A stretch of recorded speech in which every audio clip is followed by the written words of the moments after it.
Good morning, students. We have been looking into the chapter The Making of a Global World.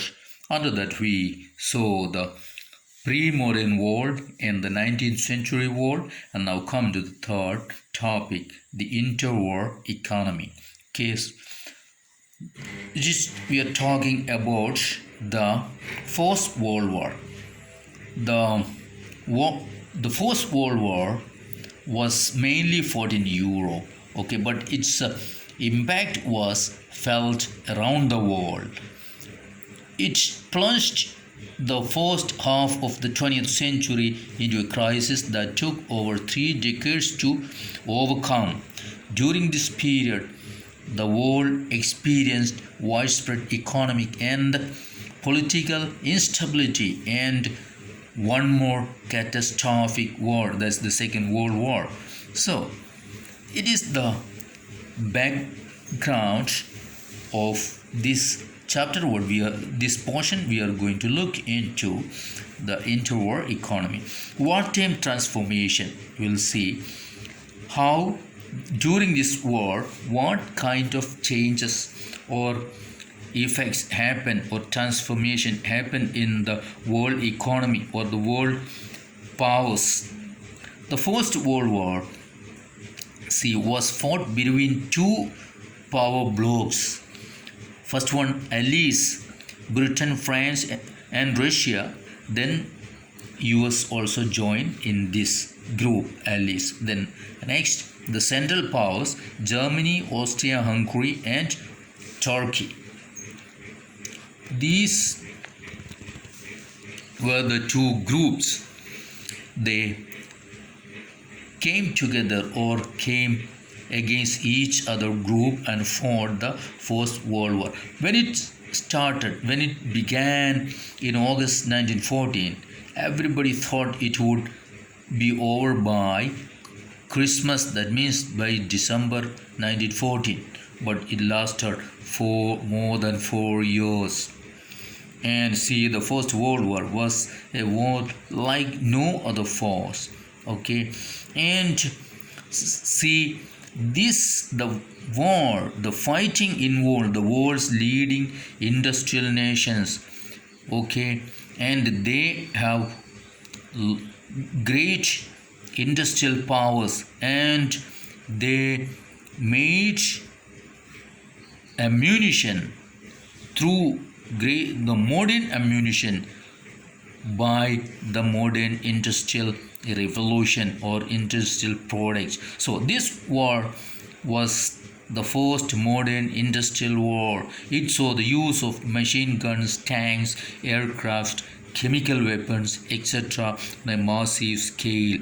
Okay, so this war was with so sophisticated weaponry. These were all increasingly products of modern large-scale industry. Okay, to fight the war, millions of soldiers had to be recruited from around the world, and so millions of people were recruited, and the result, many millions of people, especially youngsters, lost their lives. 9 million people died and 20 million injured. Okay, so it was most of the people who killed and maimed were men of working age.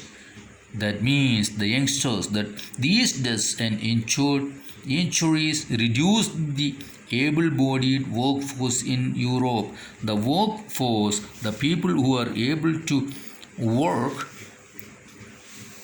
were finished or reduced, and now they don't have enough labor force. Okay, and during the war, industries were also restructured to produce war-related goods. Entire societies were also reorganized for war. For example, as men went to battle, women stepped in to undertake jobs that earlier only men were expected to do. So, see, the workforce industries were producing more weaponry or war related goods, and now the women started going for job to work to sustain their families, as men are in the battlefield. Okay, so the war led to the snapping of economic links between some of the world's largest economic powers. How these were having good trade relations earlier, but now because of the wartime they went into opposite sides, so the trade relationship also collapsed. Now, the Britain borrowed large sums of money from the US banks as well as the US publics. Okay, so thus the war transformed the US from being an international debtor to an international creditor. How? The wars by the end of the war, the US and its citizens owned more overseas assets than foreign government and citizens owned in the US. Okay, because of the huge amount of money they lent to British government, these Americans, they became now creditors, or they have huge assets in the European countries, especially in the Britain. Okay, now we'll come to next, the post-war recovery. The First World War collapsed the European economy, most of the European countries, and of course it affected other parts of the world also. But how the countries or the world recovered from this? Post-war economic recovery proved to be very difficult.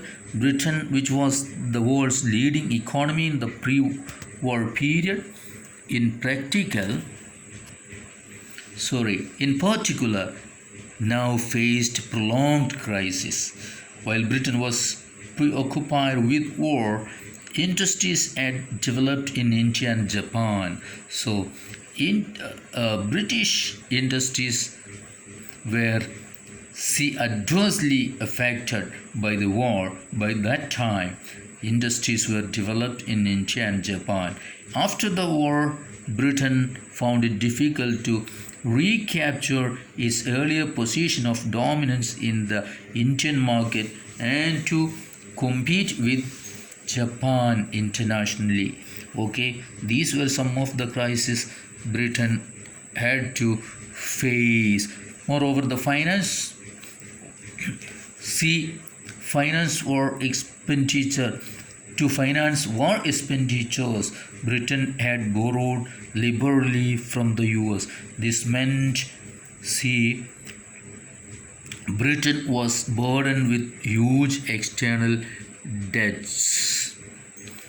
The war had led to an economic boom.